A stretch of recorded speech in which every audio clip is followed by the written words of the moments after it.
불자 여러분 반갑습니다.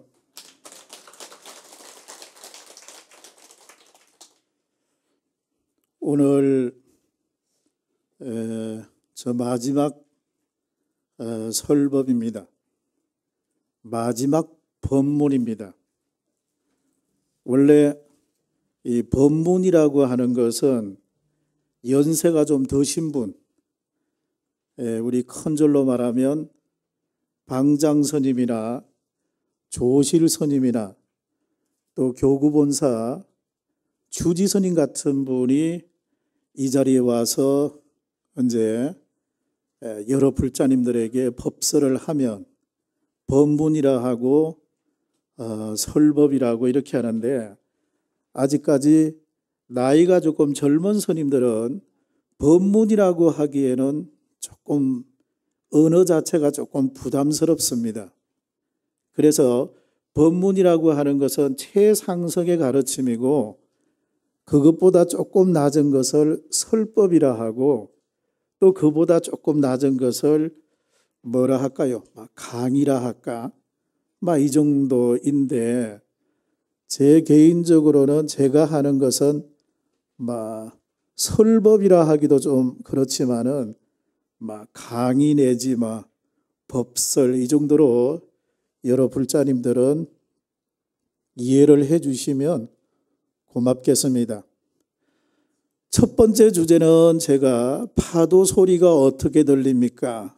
이렇게 했고, 두 번째 주제는 당신이 내게 노래를 부르라 하시면 라고 하는 주제를 가지고 했습니다. 세 번째 주제는 향을 도두어 영접하옵니다. 오늘은 그 마지막 네 번째 주제는 그대 신명을 아끼지 말라, 불석 신명이라고 하는 주제를 가지고 오늘 네 번째 설교라 할까? 설법을 하겠습니다. 지난 시간에 제가 여기 언제 설법을 하고 나서 내려가니, 우리 여기 법문을 들었던 어떤 불자님이 저에게 와서 여러 가지 자기 소구 소망에 대해서 여러 가지가 많으셨어요. 그것뿐만 아니라 이 자리에 오지는 못했지만은 자기 도반이 꼭 스님에게 물어보면은 꼭 자기 소원이 이루어질 것 같다. 그래서 자기 도반 끝까지 이렇게 가져와 가지고 저에게 이거저거 여러 가지를 물었습니다. 스님 법문을 듣고 스님 강의를 들어보니 이야기를 하면 모든 소원이 다 이루어질 것 같다. 그래서 스님에게 이거저거 물어보고 싶다면서 저에게 이거저거 여러 가지를 물었습니다. 그래서 제가 생각한데, 우리가 생각하는 소구 소망은 빨리 성취하는 사람은 빠른 시일 안에 성취하는 사람도 있고, 조금 더디게 하는 분도 있고, 아주 난행고행을 해서 아주 어렵게 성취되는 분도 있고, 여러 가지가 있는 것 같습니다. 그것은 자기 건기와 자기 업력과 자기 문화와 자기 생활 환경에 따라서 여러 가지가 좀 차이가 있는 것 같다, 이런 생각을 해보게 됩니다. 아무튼 오늘 여러 불자님들은 혹여 오늘 제 설법을 듣고 제 설교를 듣고 오늘 혹여 여러 불자님 중에서도 소구 소망이 누군들 없겠습니까? 다 있습니다. 여러 불자님들 한 분 한 분마다 자기 소원이 있고 자기 소망이 있고 이것을 성취하면 좋겠다라고 하는 그런 부분이 다 있을 겁니다. 그래서 오늘 제 설교를, 제 설법을 잘 들으시고 조금이나마 해답을 찾을 수 있으면 찾기를 바랍니다. 자, 우리가 대성삼부경이라고 합니다. 대성삼부경. 대성불교에서 말하는 최고의 경전 세 가지. 하나는 건강경, 하나는 화엄경, 하나는 법화경입니다. 이 세 가지를 대성삼부경이라고 합니다. 제가 건강경도 보고 법화경도 보고 화엄경도 보고 봤는데 이 세 개의 대성삼부경을 요약해서 압축해서 제 나름대로 하나의 주제를 정하라 그러면은 불석신명이다 이렇게 말할 수 있습니다.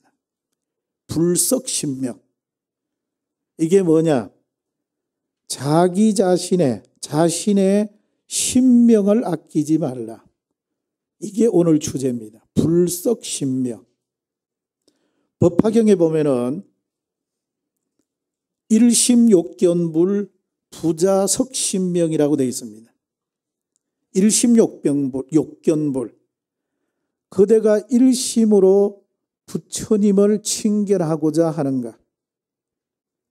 그대가 정말로 진정성을 가지고 정말로 자기가 진실한 마음으로 부처님을 칭견하고자 하는가? 부자석신명. 그러면 자기 자신의 신명을 아끼지 말라.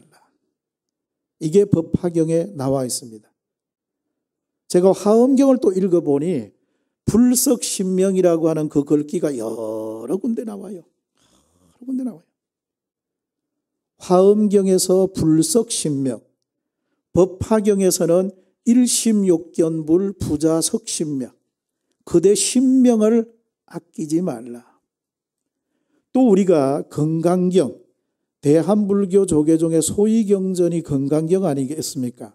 거기 보면 여하석이 가리왕 할절신체, 아의이시, 무아상, 무인상, 무중생상, 무수자상 이렇게 나옵니다. 가리왕에게 끌려가서 내 사지가 갈기갈기 찢어진다 해도 아상, 인상, 중생상, 수자상이라고 하는 상을 내지 않았다. 그 사람을 미워하지 않았다. 그 사람을 원망하지 않았다. 이 정도가 돼야 우리는 그분을 위대한 보살이라고 부를 수 있습니다. 보살. 우리나라에서는 여성 불자님들을 위대하게 보살이라 부릅니다. 보살. 이 보살이라고 하는 언어는 일본이나 중국에서도 전혀 사용하지 않는 단어입니다. 우리나라에서만 유일하게 여성 불자님들에게 보살님 이렇게 부릅니다. 위대한 칭호입니다. 문수보살, 보현보살, 관세음보살, 지장보살 이런 위대한 보살이 되어라 이 말이지요. 사랑을 실천하는 그런 불자가 되어라. 이런 의미에서 우리나라의 이 근대에 우리나라 큰 스님들께서 여성들에게 보살이라고 하는 칭호를 부여하자. 이래가지고 여러 불자님들에게 보살님, 보살님 이렇게 부르고 있는 겁니다. 제가 어느 사찰에 주지를 했습니다. 그런데 그때 기도하는 스님을 한 분 모셨는데 그분이 조석으로 기도하고 예불 하면 그 목소리가 아주 청아해요. 아주 애절합디다. 그래서 내가 한 번은 그 기도하는 스님을 불러서 물어봤습니다. 어찌 스님은 기도하는 목소리가 그렇게 애절합니까? 하고 물어보니 그 스님 답변이 이렇습니다. 자기가 몇 곳에 사찰에 가서 기도를 해봐도 그렇게 질문하는 스님이 아무도 없었는데 어찌 스님은 내 하는 기도를 보고 그래 애절하다 합니까? 해서 내가 그랬습니다. 스님 목소리가 너무 애절해서 너무 구성져서 그래서 내가 물어보는 겁니다. 그래 하니 그 스님 하시는 말씀이 이럽디다. 고성연불로 하는데 원래 연불은 고성연불. 목소리를 크게 해가지고 관세음보살 명호를 부르는 겁니다. 그 스님께서 고성연불로 하는 겁니다. 아주 목소리를 큼지막하게 해서 관세음보살 명호를 아주 애절하게 불러요. 그러니까 내가 밖에서 들어보니 참 감동이 오더라고. 법당에는 신도가 없어요. 자기 혼자 그렇게. 그래서 내가 이제 차를 주면서 이제 물어보니 자기는 건강이 안 좋은데, 건강이 좋은 편은 아니지만은 그렇게 아주 고성연불로 가지고 연불하면 몸에 부담이 온대요. 몸에 부담이 오는 걸 느낀답니다. 그러지만은 관세음보살님 명호 부르는 그 순간만은 내 모든 것을 바친다. 내 몸하고 바꾼다. 내 몸을 버린다. 이런 심정으로 자기가 기도한다. 내 몸과 바꾼다. 이렇게 표현해요. 뭘 바꾸느냐? 과거 전생에 내 업이 있다면 내 업과 관세음보살 명호 부르는 그 소리하고 바꾼다. 내가 설사 이 자리에서 기도하다 죽더라도 관세음보살님 명호 그 부르는 순간은 너무 행복하다 하더라고. 그 스님이 아주 애절합니다. 그래서 내가 스님은 아마도 이 관세음보살 명호 부르는 이 인연공덕으로 순현보, 금생에 좋은 선업의 가보를 받거나 순생보, 다음 생에 불보살님으로부터 선한 과보를 받거나 순후보, 다음 생에 그 과보를 받거나 아마 스님은 필경에 위대한 고성이 될 겁니다. 하니 아무 말도 안 하고서 이게 합장을 이래 합디다. 그래서 제가 이 연불이라고 하는 것은 이렇게 구성지게 부르는 것이 참 좋은 부분이구나 하는 것을 제가 생각을 하게 되었습니다. 제가 언젠가 또 걸망을 하나 메고 인도 남쪽에 산치대탑이 있습니다. 산치대탑 거기 입구에 스리랑카 절이 있는데 거기서 제가 한 2, 3일 머물렀습니다.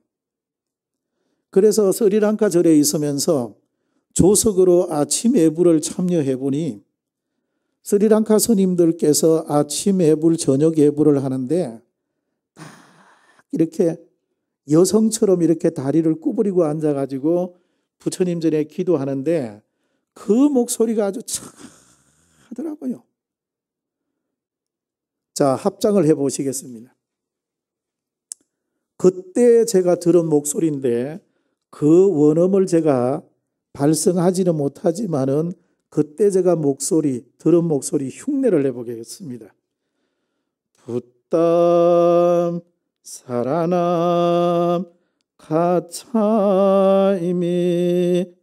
담맘 사라남 가차이미 상캄 사라남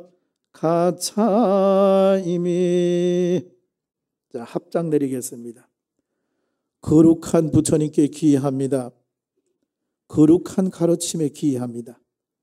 거룩한 스님들께, 거룩한 청정한 성가에 기이합니다. 이런 내용입니다. 아주 구성지고 애절하더라고요. 그래서 제가 연불이라고 하는 것은 원래 출발이 이렇게 아주 애절하구나 라고 하는 것을 제가 느끼게 되었습니다. 자, 여러 불자님 앞에 그 프린트물이 있습니다. 그 프린트물 일광스님 시, 제가 쓴 시인데 졸작입니다. 제 졸작 시를 한 편 소개해 보려고 합니다. 자, 제목은 사랑으로 이끌어 주소서라고 하는 시입니다. 자, 같이 한번 낭독해 보겠습니다. 자, 시작. 세상 잠든 고요한 시간에 지심으로 목어 울린다. 거짓은 사라지고 욕망도 없어지고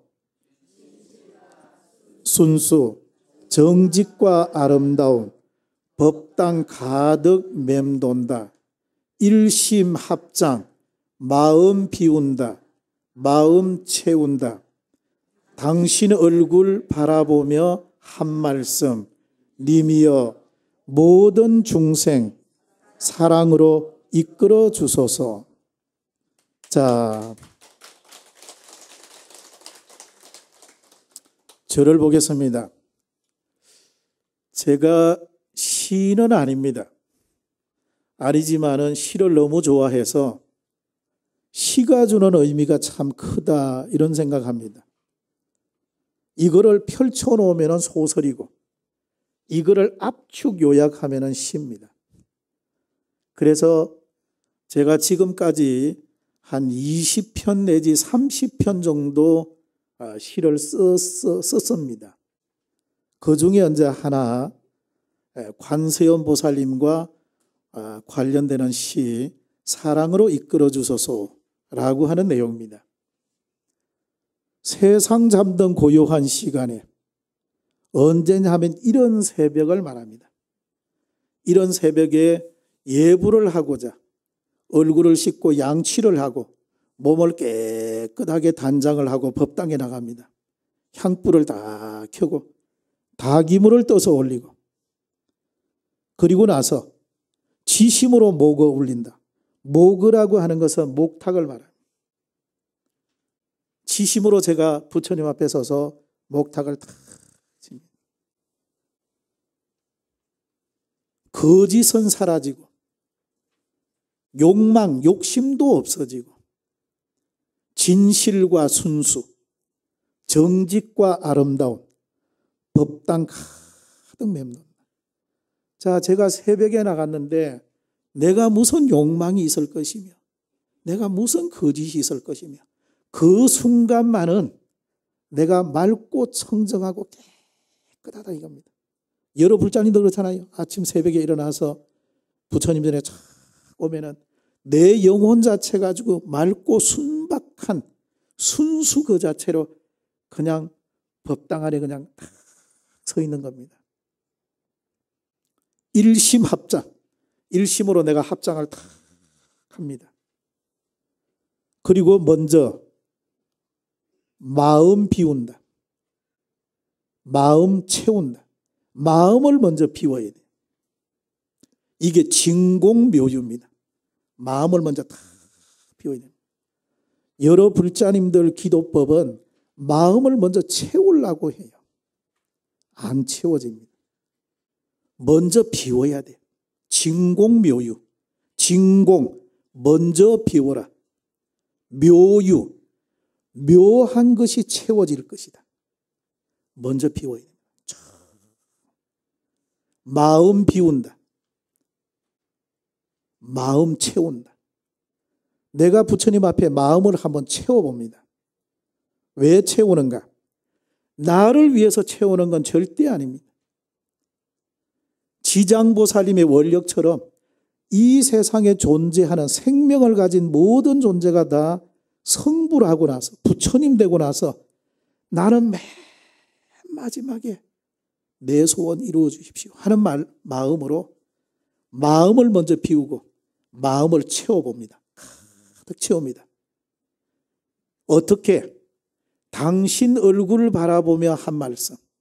감히 내가 관세음 보살님 부처님 존상을 내가 딱 바라봅니다. 그러면서 내가 감히 한 말씀 내가 올립니다. 당신이여, 님이여, 그대여, 당신이여 모든 중생들 사랑으로 이끌어 주십시오. 요거 한마디 하고자 내가 마음을 딱 채운 겁니다. 자, 제가 쓴 시 사랑으로 이끌어 주소서. 괜찮습니까?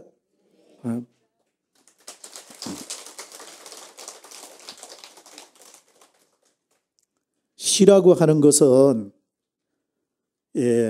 한문에 보면 말씀 언변의 절사자입니다. 제 나름대로 해석하면 사찰에서 스님들이 쓰는 용어 그 자체가 바로 시입니다.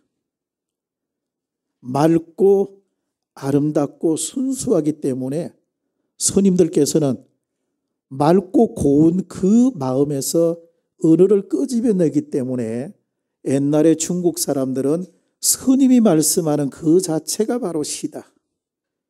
이래서 시라고 표현을 했습니다. 신라 의상대사는 625년에 출생해서 702년에 입적하셨습니다. 그러니까 77세를 사셨습니다. 그분이 남겨놓은 여러 가지 말씀 중에서 백화도량 발언문이라고 하는 것이 있습니다. 그 백화도량 발언문에 보면은 이렇게 되어 있습니다. 관세음 보살님께서 이마 위에, 머리 위에, 이마 위에 아미타 부처님을 모시듯이 나 또한 이마 위에 관세음 보살님을 정대하고 10원 육향과 천수천왕과 대자대비를 관세음 보살님처럼 행하며 라고 하는 글귀가 이렇게 쭉 나옵니다.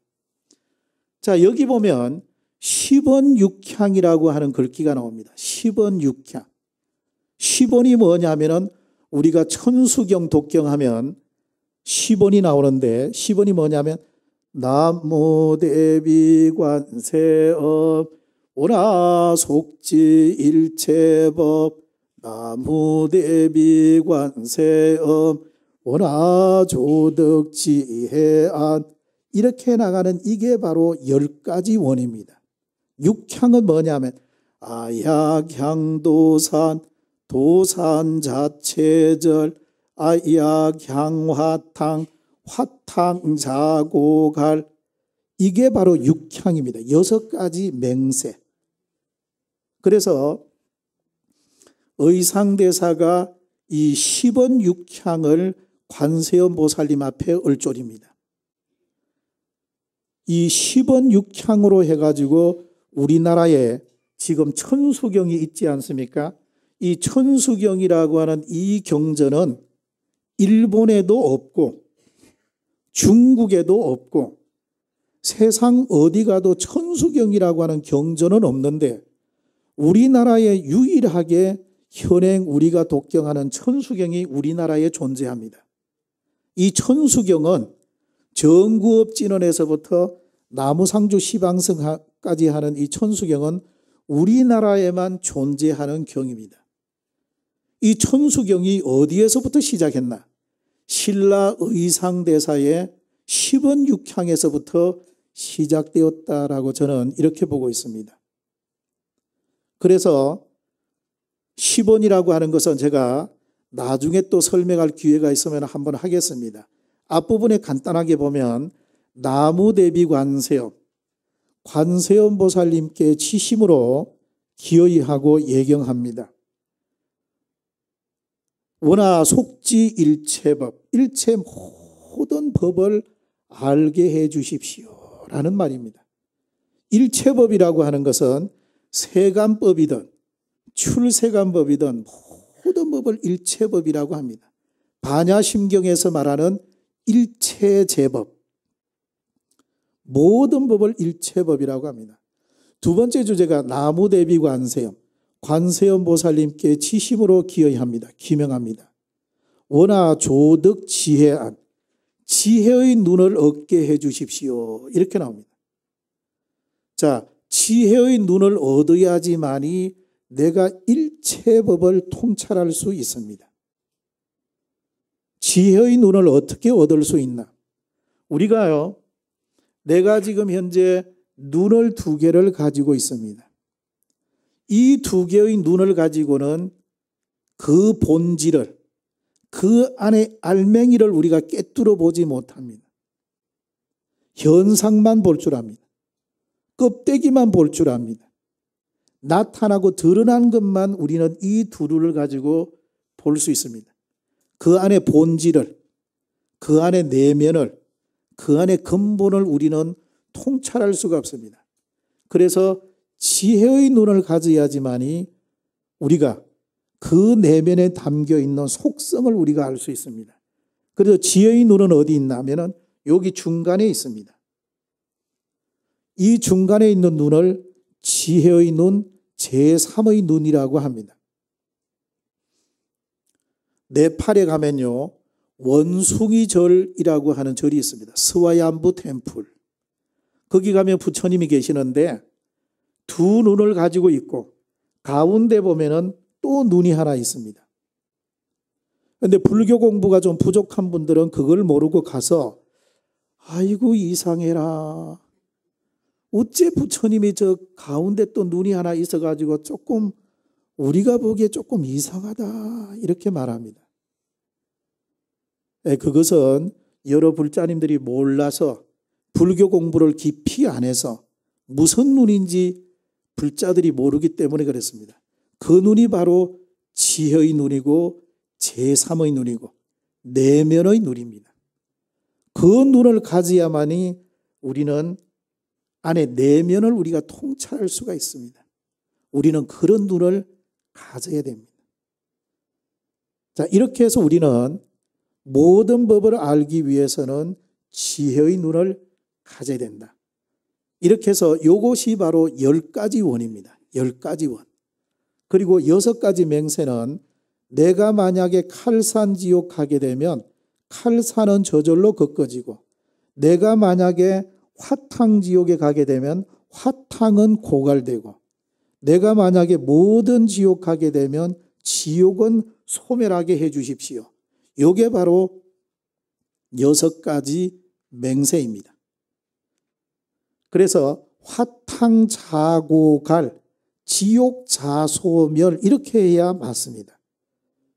원리가 이렇게 해야 글이 맞아요.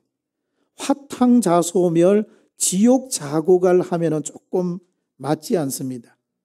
화탕은 고갈되고 지옥은 완전히 소멸되기를 바란다. 이것 뜻이 맞는 겁니다. 자, 중국에 가면은 보타나카산, 보타나카산이 있습니다. 보타나카산이 있는데 여기 보타나카산을 최초로 개창한 사람 스님을 일본의 해악 스님이라고 말하고 있습니다. 그리고 중국의 오대산 문수도량은 인도 스님이 오셔서 개창을 했습니다. 구화산 지장도량은 우리나라 김교각 스님이 구화산 지장도량을 만들었습니다. 아미산 보현도량은 중국 스님에 의해 가지고 발원에 의해 가지고 개설이 됐습니다. 그런데 문제가 하나 있습니다. 뭐가 문제냐 하면 고려도경이라고 하는 책이 있는데 이 고려도경은 중국의 송나라 서경이라고 하는 분이 고려도경 10권을 지었습니다. 서경이라는 사람이 우리나라 고려를 와서 보고 자기가 고려에 대한 느낀 소감을 쭉 흔히 적은 내용입니다. 그런데 그 중에 중국의 보타나카산 관음도량에 대한 기록이 있습니다. 이 기록이 현존 최고 오래된 기록이다 이렇게 전하고 있습니다. 뭐라고 되어 있냐면 이렇게 되어 있습니다. 신라 상인들이 중국 오대산에 가서 관세음보살 불상을 모시고 신라로 귀국하려고 하다가 하는데 보타산에 와가지고 잠깐 머물렀는데 그 관세음보살 불상이 더 이상 가려고 하지 않았다. 배가 움직이지 않았다는 겁니다. 그래서 신라 상인하고 그때 종악이라고 하는 스님, 종악 스님하고 그 관세음보살 불상을 모셔가지고 불건거 간음원, 불건거 간음원이라고 하는 곳에 관세음보살님을 조성했다. 거기다가 봉안했다. 이렇게 나옵니다. 불건거 간음원이라고 하는 것은 관세음보살님께서 기꺼이 가려고 하지 않았다. 나는 여기에 머물고자 한다. 기꺼이 가려고 하지 않았다라고 하는 것이 불건거 간음원입니다. 자, 이렇게 우리가 가장 오래된 문헌에서 이렇게 말을 하니 우리가 일본의 해악 스님이 중국의 보타나카산 관음도량을 개창했다 하지만은 우리나라 신라 상인과 종학스님에 의해 가지고 그 관세음보살 도량이 만들어졌다, 이렇게 이 문헌이 말하고 있는 거 보면 앞으로 이 부분에 많은 연구와 많은 관심이 좀 있어야 된다, 이런 생각을 해보게 됩니다. 또 하나는요, 거기에 가면 범엄동이라고 하는 데가 있는데, 범엄동에 딱 가보면 우리나라의 신라의 의상대사가 이곳에 참배하고 가셨구나라고 하는 걸 느낍니다. 그런데 그런 기록은 없어요. 왜냐하면은 범엄동 크기가 우리나라 낙산사 홍련암하고 너무 닮았기 때문에 그렇습니다. 딱 보면 여기가 홍련암하고 거의 비슷하네, 이런 거 느껴집니다. 그렇기 때문에 의상대사와 중국의 보타나카산 범엄동하고 우리나라 낙산사 홍련암하고 이런 여러 가지, 신라 상인하고 종학스님하고 이런 여러 가지를 볼 때 앞으로 중국의 보타나카산은 우리가 많이 관심을 가지고 지켜봐야 될 그런 부분이다 라는 생각을 가져보게 됩니다. 보타나카산이 있는 곳이 어디냐 하면은 중국의 절강성입니다. 절강성 옆에 가면은 복건성이라는 데가 있는데, 복건성에 있는 불자님들이 의외로 보타나카산에 와서 많이 참배를 해요. 그런데 이분들은 그냥 참배하는 게 아니고 자기 집에 가면 관세음보살을 원불로 모십니다. 원불을 모셔요. 그래서 그 원불을 관음도량에 참배할 때 모시고 옵니다. 그 원불을 가지고 와서 보타나카산에 오면은 보제사, 법우사, 해제사, 붉은 거 간음원, 여기다가 자기가 가지고 온 원불을 법당에 딱 모셔놓고 지극하게 절하고 관세음보살님의 전기, 에너지, 자기 원불의 전기를, 기를 받게 해가지고 그 기받은 자기 원불을 또 모시고 가는 겁니다. 모시고 가서 자기 집에다가 딱 갖다 모셔놓는. 1년에 그러니까 반드시 한 번은 그 원불을 모시고 보타나카산에 오는 거예요. 자, 기도법이 좀 특별하지 않습니까? 그러지요? 예.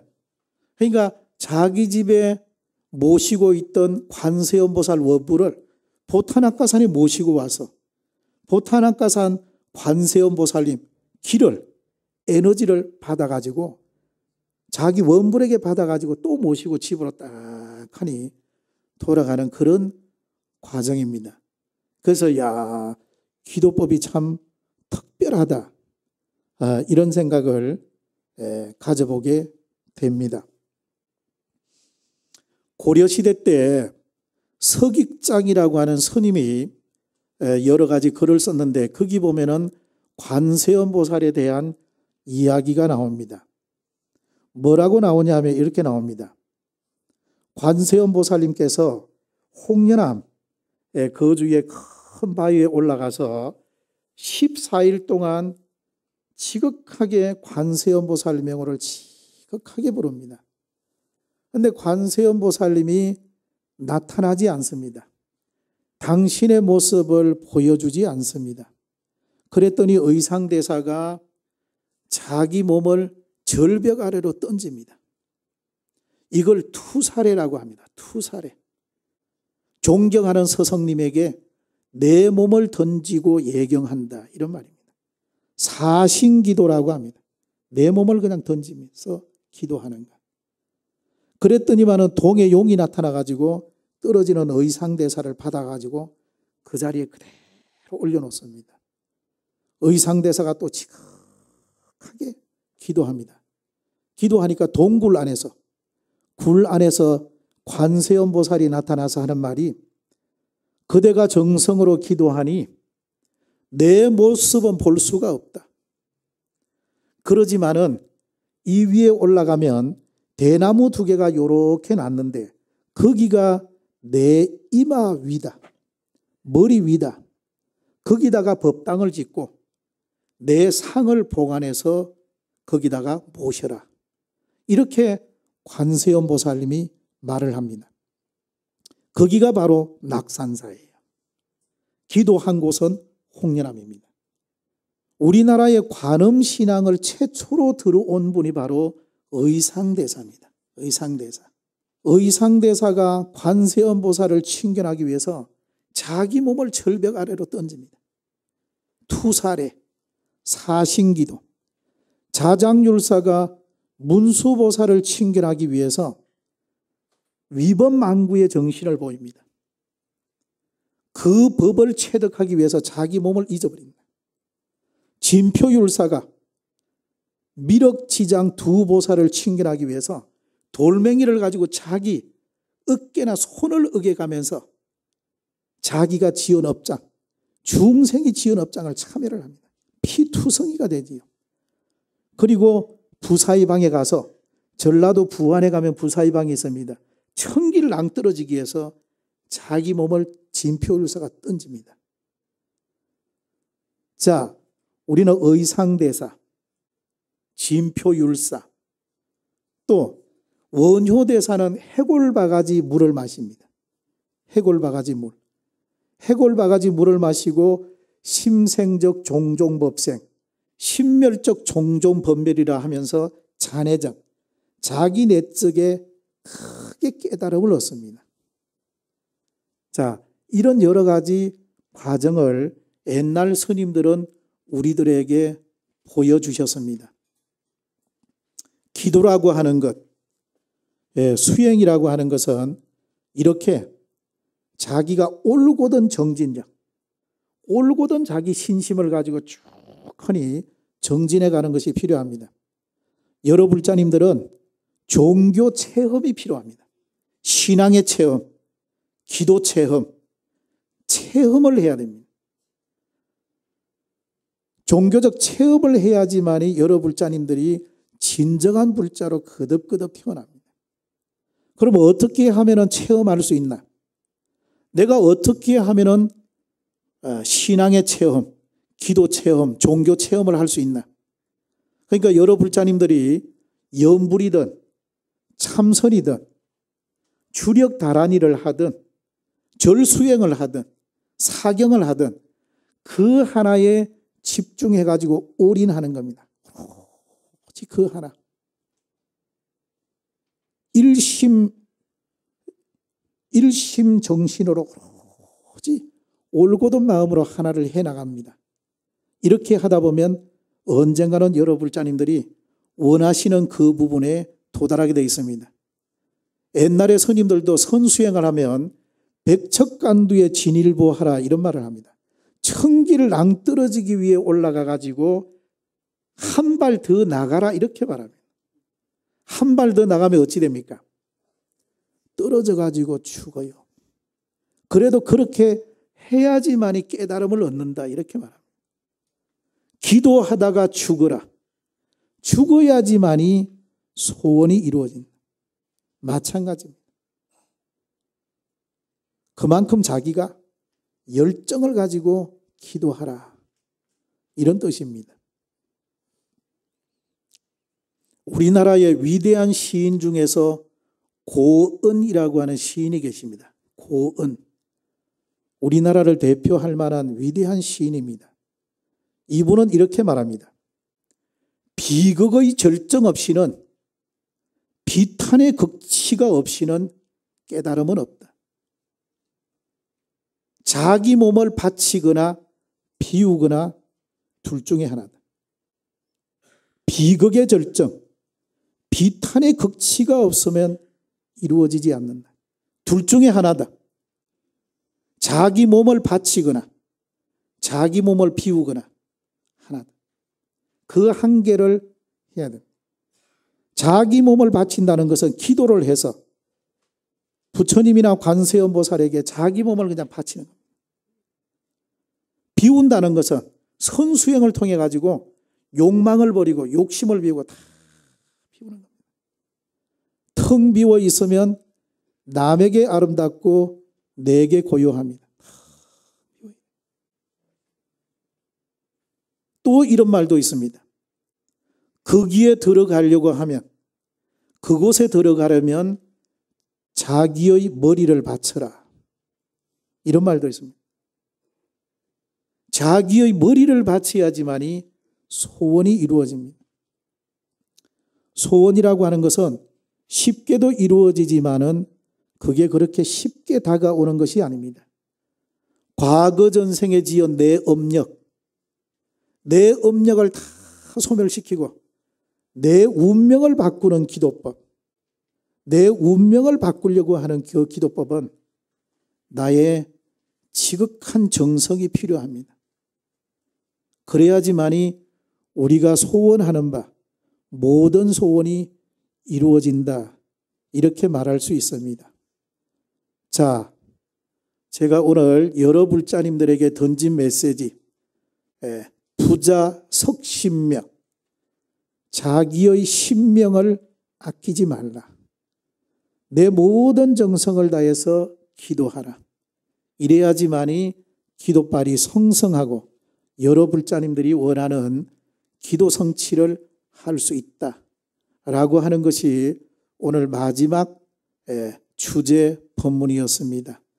자, 여러 불자님들 그동안 제 본문, 제 설법을 들어주셔서 대단히 감사하고 고맙습니다. 관세음 보살님의 사랑과 은혜와 축복과 자비가 여러 불자님들 가정에 두루두루 원만해서 모든 일들이 다 성취되기를 간절히 기원합니다. 마치겠습니다. 고맙습니다.